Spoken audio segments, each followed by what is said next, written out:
ये कहानी शुरू होती है बोर्ड एग्जाम के आखिरी 30 दिनों से। मेरी आंखों के सामने मेरा स्कोर था, लेकिन ये कोई मामूली नंबर नहीं थे। मैंने देखा कि अगर मैं एक भी पेपर सॉल्व करता तो नंबर 10 घट जाते, और अगर मैं क्लास बंक करके आवारागर्दी करता तो नंबर 10 बढ़ जाते। पिछली बार मैं इसी झांसे में आ गया था। पूरे महीने जी जान लगाकर मैंने अपने सिर पर लिखे उस नंबर को 710 तक पहुंचा दिया, लेकिन जिस दिन रिजल्ट आया मेरे असली नंबर सिर्फ 40 थे, और वो 710 नंबर वो मेरे छोटे भाई शेन जिनझो की मार्कशीट पर चमक रहे थे। मम्मी पापा का गुस्सा 7वें आसमान पर था। उन्होंने मुझे बेघर करके एक फैक्ट्री में सड़ने के लिए छोड़ दिया। उसी रात कुछ गुंडों ने मुझे गली में घेरकर इतना मारा कि मेरी जान निकल गई। मरते मरते मैंने अपने भाई की वो कमीनी हंसी सुनी। वो कह रहा था, बचपन से मुझसे आगे रहने का बड़ा शौक था ना, देख लिया इन नंबरों के चक्कर में कैसा फंस गया। तब मुझे समझ आया कि मेरे सिर पर जो नंबर दिख रहे थे वो मेरा भाई कंट्रोल कर रहा था। पर किस्मत ने पलटी मारी। जब मेरी आँख खुली तो मैं एग्जाम से ठीक एक महीने पहले वाले दिन खड़ा था। मेरे सिर पर लाल रंग में 600 चमक रहा था।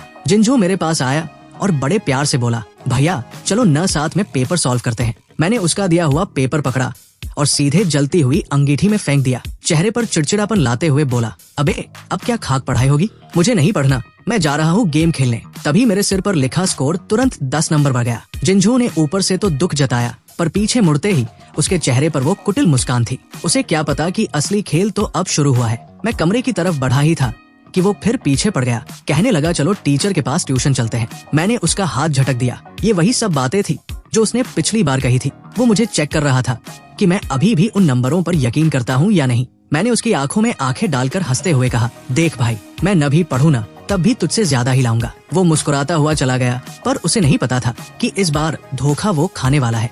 जैसे ही मैं कमरे में घुसा मेरा स्कोर 620 हो गया। मैंने फटाफट दरवाजा लॉक किया और जैसे ही किताब खोली नंबर तेजी से गिरने लगे। एक चैप्टर खत्म होते होते स्कोर 580 पर आ गया। तभी मैंने वो जासूसी वाला ऐप खोला जो मैंने जिनझो के फोन में छिपा रखा था। वो अपने कमरे में घबराहट में टहल रहा था। उसने किसी से फोन पर पूछा, ये भैया के नंबर गिर क्यों रहे हैं? वो तो बोल रहा था कि नहीं पड़ेगा। क्या वो चोरी छिपे पढ़ाई कर रहा है? तभी एक मशीनी आवाज गूंजी, घबरा मत, अगर उसके नंबर 500 से नीचे गिरे तो सिस्टम उसे नियम तोड़ने का दोषी मानेगा और वो वही ढेर हो जाएगा। अगर वो पढ़ने की कोशिश करेगा तो अपनी मौत को दावत देगा। ये सुनकर मेरे पसीने छूट गए और वो कमीना भाई हंसते हुए बोला, फिर तो मरने 2 साले को। मेरी दिमागी हालत खराब कर रखी थी उसने। अब मेरे पास कोई रास्ता नहीं था। पढ़ाई मतलब मौत। मैंने घंटों अलग अलग तरीके आजमाए, पर जैसे ही दिमाग में पढ़ाई की बात आती नंबर गिरने लगते। जब स्कोर 500 की डेंजर लाइन पर पहुंचकर लाल बत्ती की तरह जलने लगा तो मैं पागलों की तरह घर से बाहर भागा और एक बार में जाकर घुस गया। जब पूरी रात डांस फ्लोर पर झूमने के बाद स्कोर वापस 630 पहुंचा, तब जाकर मेरी जान में जान आई। उधर स्क्रीन पर जिनझो तंज कसते हुए बोला, मुझे पता था ये बेवकूफ है, नंबर बढ़ते देख पागल हो गया होगा, इसे ऐश करने दो, आखिर में ये सारे नंबर मेरे ही तो होने वाले हैं। मैंने फोन बंद किया और दीवार पर लिखे मैथ्स के फॉर्मूलों को देखते हुए मुस्कुराया। वो बेवकूफ समझ रहा था कि मैं नाच रहा हूँ, जबकि मैंने बार के उस केबिन की छतों और दीवारों को फॉर्मूलों से भर दिया था। सिस्टम को लग रहा था कि मैं मजे कर रहा हूँ, इसलिए नंबर नहीं गिरे। यही तो इस सिस्टम का बग था। तभी वेटर बिल लेकर आया। मैंने तुरंत भाई को फोन लगाया, ओ एक छोटे भाई, तेरा बार में फंस गया है, थोड़े पैसे भेज दे यार। उसने नाटक किया, भैया आप ऐसी जगह क्यों गए? पर अंदर ही अंदर वो खुश था। मैंने कहा, अरे प्रेशर बहुत है, थोड़ा रिलैक्स कर रहा हूँ, घर पर मत बताना, बस 10,000 भेज दे। उसने मुझे खुश करने के लिए अपनी पूरी जमा पूंजी यानी 15,000 भेज दिए। उन पैसों से मैंने पूरा महीना उसी बार के केबिन में बिताया और जी भरकर अपनी तैयारी की। एग्जाम के एक दिन पहले जब मैं घर पहुंचा तो मेरी आंखें लाल थी और सिर पर स्कोर था 710। जिनझो ने बड़े प्यार से मुझे एडमिट कर दिया। भैया अच्छा हुआ आप आ गए। तभी माँ की चिल्लाने की आवाज आई, बेशर्म, एग्जाम के टाइम पर घर आ रहा है, आता ही क्यों नहीं? मुझे पता था वो उससे ज्यादा प्यार करती है, पर फिर भी दिल में चोट तो लगी। तभी पिताजी ने मेरे चेहरे पर एक जोरदार तमाचा जड़ा। पिताजी का गुस्सा 7वें आसमान पर था। वो चिल्लाए, बेशर्म कही के, इतनी आफत मचाने के बाद भी तेरे चेहरे पर ये कमीनी हंसी है? अगर तेरी दादी ने जिद न की होती तो तुझे इस परीक्षा में बैठने के लायक भी न छोड़ता। मैंने अपना सिर बचाने की कोशिश की, पर उन्होंने मेरे कान को इतनी जोर से मरोड़ा कि मेरी चीख निकल गई। दर्द के मारे मेरा शरीर तड़प उठा और जैसे ही मैंने खुद को बचाने के लिए हाथ पांव मारे, उन्होंने मेरे घुटने पर एक जोरदार लात मारी। मैं धड़ाम से फर्श पर गिर पड़ा, पर उनका मन नहीं भरा था। लात घूंसों की तो जैसे बारिश होने लगी। मैंने कराहते हुए कहा, कल मेरा एग्जाम है, क्या आज ही मुझे मार डालना चाहते हो? वो दहाड़े, पूरा महीना बार में अय्याशी की है तूने, अब क्या खाक एग्जाम देगा? मुझे तो डर है कि तू वहाँ से कोई गंदी बीमारी न समेट लाया हो। उन्होंने मुझे लात मारकर कमरे के अंदर फेंक दिया और बोले, तू कहीं नहीं जाएगा, तभी छोटे भाई जिंझो ने बीच बचाव का नाटक करते हुए कहा, पर पापा, दादी ने कहा था कि भैया को एग्जाम देना ही होगा, वरना। दादी का नाम सुनते ही पिताजी के पैर ठिठक गए। उन्होंने गुस्से में थूकते हुए कहा, ठीक है जा, वैसे भी वहाँ जाकर तू खानदान की नाक ही कटवाएगा। अगले दिन फटे हुए कान और नीले पड़े शरीर के साथ मुझे और जिंझो को एग्जाम सेंटर छोड़ा गया। पेपर खत्म होने के बाद जिंझो तो हवा में उड़ रहा था। बोला, इस बार तो फोड़ दिया, रिजल्ट वाले दिन बड़ी पार्टी करेंगे। माँ बाप भी उस पर जान छिड़क रहे थे। उन्होंने तय किया कि इस बार दादी को भी बुलाएंगे ताकि वो देख सके कि घर का असली चिराग कौन है। उसी वक्त मेरे सिर से वो फर्जी 710 का नंबर गायब हो गया। मैंने मन ही मन सोचा, तैयार हो जा भाई, तेरे लिए एक बड़ा सरप्राइज आने वाला है। एग्जाम के बाद वो लोग वेकेशन पर चले गए। मैं अकेला था तो मैंने उस नंबर पर फोन किया जो मुझे रटा हुआ था। अंकल, वो जो मैथ्स की प्रॉब्लम आपने दी थी मैंने सॉल्व कर ली है। सामने वाला शख्स हैरान रह गया। वो एक बड़े रिसर्च इंस्टीट्यूट के हेड थे। उन्होंने तुरंत मुझे वहाँ बुला लिया। 1 महीना मैंने वहाँ पागलों की तरह काम किया और जिस दिन रिजल्ट आना था उनकी सरकारी गाड़ी मुझे सीधे पार्टी हॉल छोड़ने गई। हॉल के अंदर जश्न का माहौल था। सब लोग मेरे भाई को घेरे खड़े थे। लोग कह रहे थे, वाह भाई, क्या किस्मत पाई है। दरअसल ये सब सिर्फ नंबरों के लिए नहीं था। दादी ने ऐलान किया था कि हम दोनों में से जिसके नंबर ज्यादा आएंगे उसे पूरी जायदाद और कंपनी का वारिस बनाया जाएगा।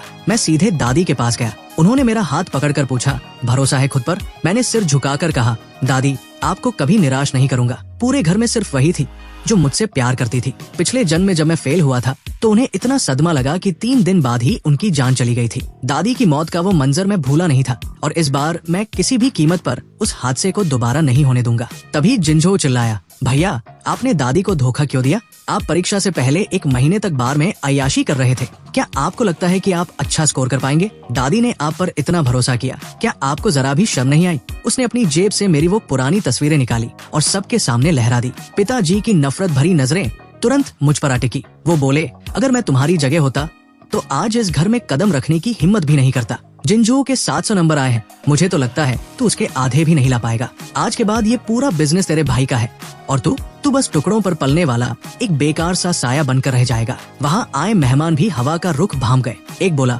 अरे मैंने देखा है बड़े साहब को बार में बड़ी रंगीन मिजाजी दिखा रहे थे। बोर्ड्स तो गया इनका, छोटे बाबू को देखो 700 नंबर, ये तो सीधा टॉपर निकलेंगे। शेन खानदान का नाम अब जिंझो ही रोशन करेगा। मैंने मुस्कुराते हुए कहा, अरे अभी तो रिजल्ट आया भी नहीं और आप लोग पहले ही चाटना शुरू कर दिए। कहीं गलत इंसान को न चाट ले वरना जीभ छिल जाएगी। माँ चिल्लाई, ये कैसी बदतमीजी है? नंबर तो कूड़ा आए ही है, तमीज भी तेरे भाई जैसी नहीं है। लगता है शराब ने इसका दिमाग खराब कर दिया है। पूरे हॉल में लोग मुझ पर हंस रहे थे, मेरा मजाक उड़ा रहे थे। पिताजी ने गुस्से में आकर अपनी महंगी स्पोर्ट्स कार की चाबी मेज पर पटकी और बोले, अगर तूने जिंझो से ज्यादा नंबर लाए तो ये कार तेरी। मैंने उस चाबी को ऐसे देखा जैसे कोई कचरा हो। सिर्फ एक कार की चाबी? मुझे लगा था शेन साहब का कलेजा थोड़ा बड़ा होगा। अगर आपको अपने लाडले पर इतना ही भरोसा है तो क्या अपनी सारी जायदाद दाव पर लगाने की हिम्मत है? पूरे हॉल में सन्नाटा छा गया। फिर लोग उकसाने लगे, अरे 700 नंबर आए हैं लड़के के, वो तो पक्का टॉप करेगा। लगा दीजिए दाव, ये आवारा क्या ही जीतेगा। मैंने चिढ़ाते हुए कहा, लगता है शेन साहब को अपने चहेते बेटे पर खुद ही शक है। जुबान संभाल, तुझे क्या लगता है मैं डर गया? वकील को बुलाओ। पिताजी ने उसी वक्त एग्रीमेंट तैयार करवा दिया। शर्त तय हुई, जिसका कॉलेज बेहतर होगा दादी और पिताजी की सारी जायदाद उसी की होगी। तभी रिजल्ट की साइट खुली। जिंझो लपक कर कंप्यूटर पर गया। चलो मैं ही भैया को रास्ता दिखाता हूँ। उसने अपना रोल नंबर डाला और स्क्रीन पर चमक उठा 700 नंबर। पूरा हॉल तालियों से गूंज उठा। पिताजी ने मेरी तरफ हिकारत से देखा। देख लिया, अब इस घर में कुत्ते की तरह दुम दबाकर रहना सीख ले। अगर मेरे लाडले को परेशान किया तो टांगे तोड़ दूंगा तेरी। मैंने शांत होकर कहा, अभी मैंने चेक नहीं किया है, आपको कैसे पता कि मैं उसे नहीं हरा पाऊंगा? माँ ने एक जोरदार तमाचा मेरे गाल पर जड़ा।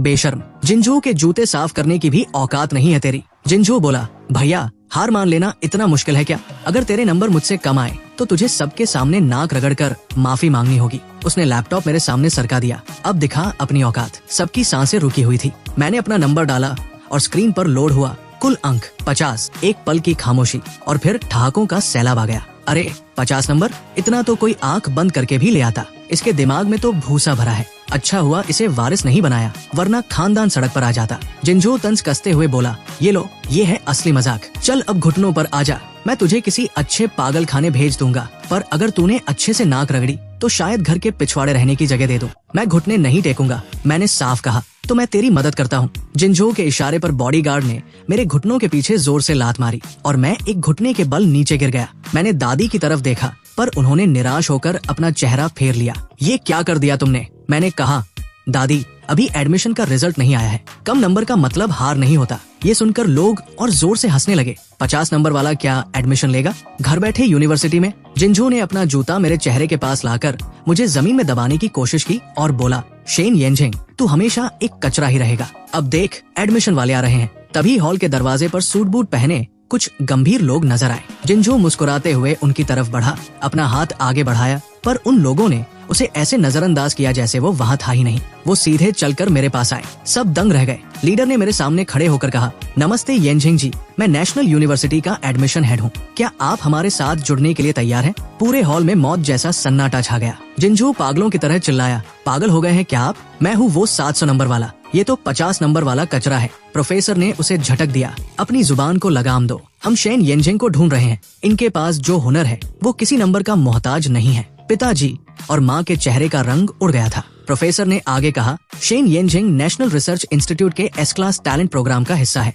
इन्होंने वो गुत्थी सुलझाई है जो देश के बड़े बड़े वैज्ञानिक नहीं कर पाए। इनके लिए हमारी यूनिवर्सिटी के दरवाजे हमेशा खुले हैं, चाहे इनके नंबर 0 ही क्यों न हो। ये एक एक्सेप्शनल केस है। एक पल में पासा पलट गया। जो लोग मजाक उड़ा रहे थे वो अब तारीफों के पुल बांधने लगे। दादी के हाथ कांपने लगे। उन्होंने बॉडीगार्ड्स को पीछे धकेला और मेरा हाथ पकड़ लिया। क्या ये सच है? हाँ दादी, मैं पिछले 1 साल से इसी प्रोजेक्ट पर काम कर रहा था और कुछ दिन पहले ही हमें कामयाबी मिली। दादी की आंखों में खुशी के आंसू थे। खेल अब खत्म होने वाला था। दादी की बात सुनकर हॉल में तो जैसे भूचाल आ गया। सब एक दूसरे का मुंह देखने लगे। वाह भाई, ये तो असली चमत्कार हो गया। शेन खानदान में तो साक्षात सरस्वती जी का वास है। एक साथ 2-2 खुशियाँ। मेहमानों की गिरगिट की तरह रंग बदलने की आदत देख मुझे हंसी आ गई। वही लोग जो अभी मुझे गाली दे रहे थे अब मेरी आरती उतारने को तैयार थे। तभी नेशनल यूनिवर्सिटी वाले सर की नजर पास में बुत बने खड़े जिंजो पर पड़ी। ओह, तो तुम हो वो 700 नंबर वाले जिंजो? जिंजो कुछ बोल पाता उससे पहले सर बोले, अरे वाह, ये तो सोने पे सुहागा हो गया। दोनों भाई एक ही यूनिवर्सिटी में साथ पढ़ेंगे, एक दूसरे का ख्याल भी रख पाएंगे। क्या ख्याल है? प्रेस वालों के कैमरों की लाइटें जिंजो के चेहरे पर चमकने लगी तो वो ऐसे भड़का जैसे किसी ने बिल्ली की दुम पर पैर रख दिया हो। मुझे नहीं जाना इसके साथ किसी भी यूनिवर्सिटी में। ये 50 नंबर वाला कचरा रिसर्च इंस्टीट्यूट की प्रॉब्लम सॉल्व करेगा? इसमें पक्का कोई धांधली हुई है। अगर आपकी यूनिवर्सिटी ऐसे लोगों को ले रही है तो मुझे आपकी डिग्री पर शक है। सर का चेहरा गुस्से से लाल हो गया, लेकिन तभी भीड़ में से भी कुछ फुसफुसाहटें आने लगी। बात तो सही है यार, जिसके मैथ्स में सिंगल डिजिट नंबर हो वो इतना बड़ा मैथमेटिशियन कैसे हो सकता है?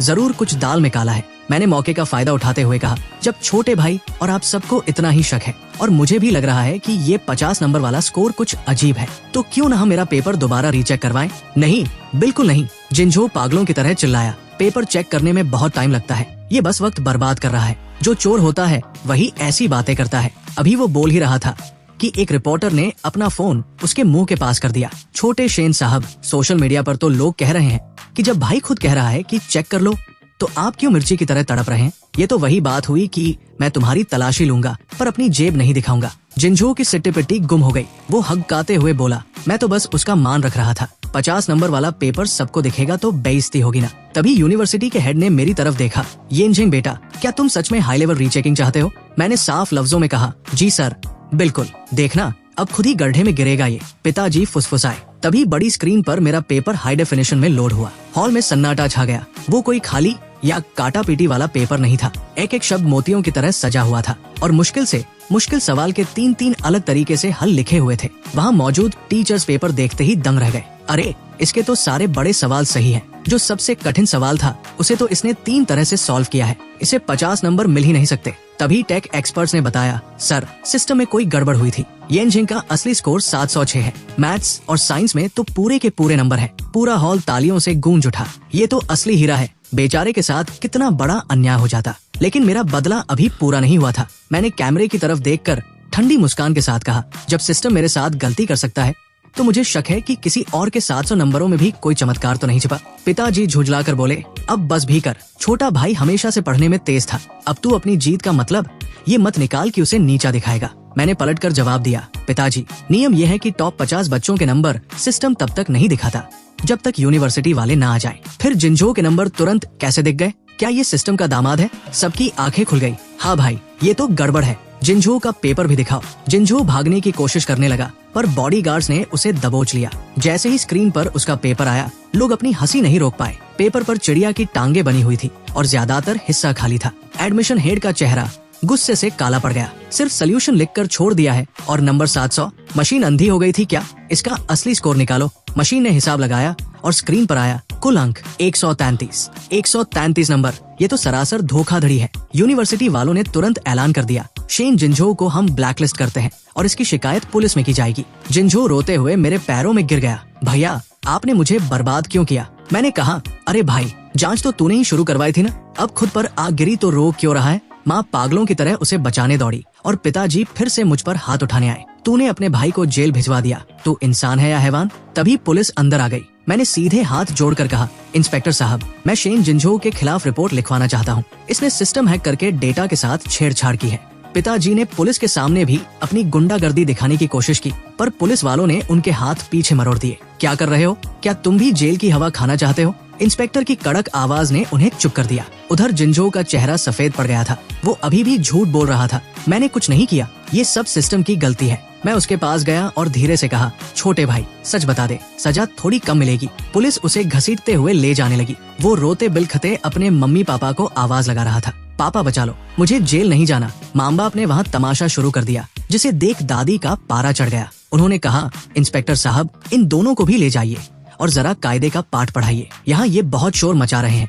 उनके जाते ही मैंने यूनिवर्सिटी का ऑफर साइन कर दिया। दादी ने उसी वक्त कंपनी की बागडोर मेरे हाथ में दे दी। उनके खास सेक्रेटरी मेरे पास आए। सर, अब क्या हुक्म है? मैंने पिताजी की संपत्तियों की फाइल उठाई और कहा, ये सब अब मेरे नाम ट्रांसफर करो और मेरे महान पिताजी के सारे कार्ड्स और बैंक अकाउंट्स इसी वक्त फ्रीज कर दो। अब से उन्हें कंपनी की फूटी कौड़ी भी नहीं मिलेगी। अगले एक हफ्ते में पूरा शहर मेरे कदमों में था। जो लोग मेरा मजाक उड़ाते थे वो अब ऑफिस के बाहर लाइन लगाकर खड़े थे। मैंने उन्हें माफ तो किया, पर काम किसी को नहीं दिया, क्योंकि सांप चाहे कितना भी दूध पी ले, डसना नहीं छोड़ता। लेकिन एक बात अभी भी खटक रही थी कि जिनझो जैसा बुद्धू अकेले इतना बड़ा सिस्टम हैक नहीं कर सकता। तभी शहर की सबसे बड़ी बिजनेस वुमन वैन जिनिंग का बुलावा आया। वो लाल ड्रेस में कयामत लग रही थी। शेन साहब, मान गए आपको, उसने जाम टकराते हुए कहा। मैंने सीधा सवाल किया, तुमने ही जिनझो की मदद की थी ना?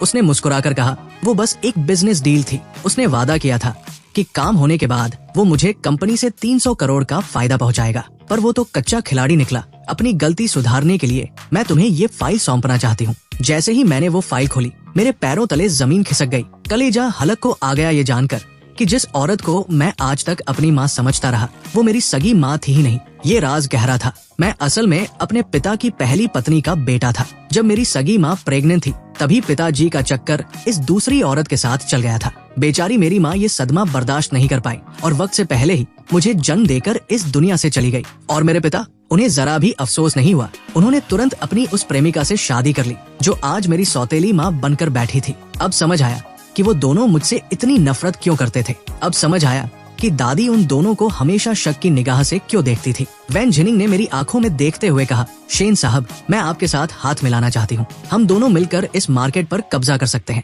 मैंने ठंडे लहजे में जवाब दिया, मुझे किसी धोखेबाज के साथ रिश्तेदारी जोड़ने में कोई दिलचस्पी नहीं है, लेकिन अगर तुम कोर्ट में गवाही दो और जिनझो को पूरी तरह फंसा दो तो मैं तुम्हें नए प्रोजेक्ट में हिस्सा दे सकता हूँ। वैन जिनिंग एक शातिर खिलाड़ी थी। उसने तुरंत सौदा पक्का कर लिया। सबूत इतने पक्के थे कि जिनझो को कोई नहीं बचा पाया। उसे 2.5 साल की जेल हो गई। उन 2.5 सालों में मैंने दिन रात एक कर दिया। मैंने न सिर्फ अपनी पढ़ाई पूरी की, बल्कि खानदानी बिजनेस को 4 गुना बढ़ा दिया। 2 साल बाद जब जिनझो जेल से बाहर आया तो उसके स्वागत के लिए कोई लग्जरी कार नहीं खड़ी थी। उसके सामने खड़े थे उसके अपने माँ बाप, जो अब पाई पाई को मोहताज हो चुके थे। पिताजी का बिजनेस छिन चुका था। वो दिन भर शराब के नशे में डूबे रहते और बात बात पर हाथ उठाते। जिनझो सीधा मेरे ऑफिस आया, हंगामा करने की कोशिश की, पर मेरे गार्ड्स ने उसे कचरे की तरह उठाकर बाहर फेंक दिया। अपनी ये हार वो बर्दाश्त नहीं कर पाया और सारा गुस्सा अपने माँ बाप पर निकालने लगा। वो चिल्लाया, सब आप लोगों की गलती है। बुढ़े बुढ़िया किसी काम के नहीं रहे, एक कंपनी तक नहीं बचा पाए और उस आवारा को मेरे सिर पर बैठा दिया।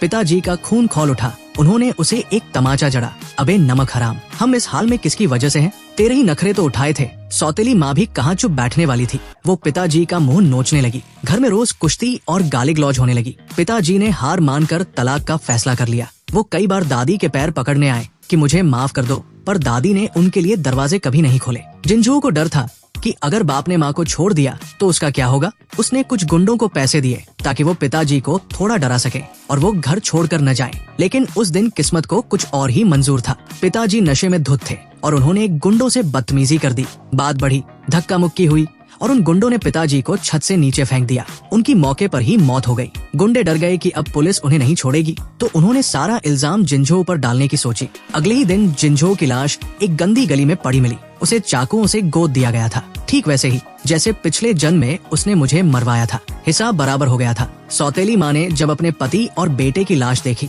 तो उसका मानसिक संतुलन बिगड़ गया। वो पागल हो गई और उसे उसी पागल खाने में भर्ती कराया गया जहाँ वो मुझे भेजने का सपना देख रही थी। जब ये खबरें मेरे पास पहुंची तब मैं सफेद फूलों का गुच्छा लिए अपनी सगी माँ की कब्र पर खड़ा था। कब्र पर लगी तस्वीर में वो बहुत खूबसूरत लग रही थी। उनकी आंखें बिल्कुल मेरी जैसी थी। सूरज की रोशनी उन ठंडे पत्थरों पर पड़ रही थी, जैसे माँ का आशीर्वाद मुझ पर बरस रहा हो। मैंने धीरे से कहा, माँ देखो, अब सब साफ हो गया है। जिन्होंने हमारे साथ बुरा किया था आज वो अपने अंजाम को पहुंच चुके हैं। हवा का एक झोंका पेड़ों से गुजरा, जैसे माँ ने चैन की सांस ली हो। मैंने अपना कोट ठीक किया और अपनी काली कार की तरफ बढ़ गया। मेरा इंतकाम पूरा हो चुका था। पुरानी कहानी खत्म हो गई थी, लेकिन मेरी असली जिंदगी तो बस अब शुरू हुई थी।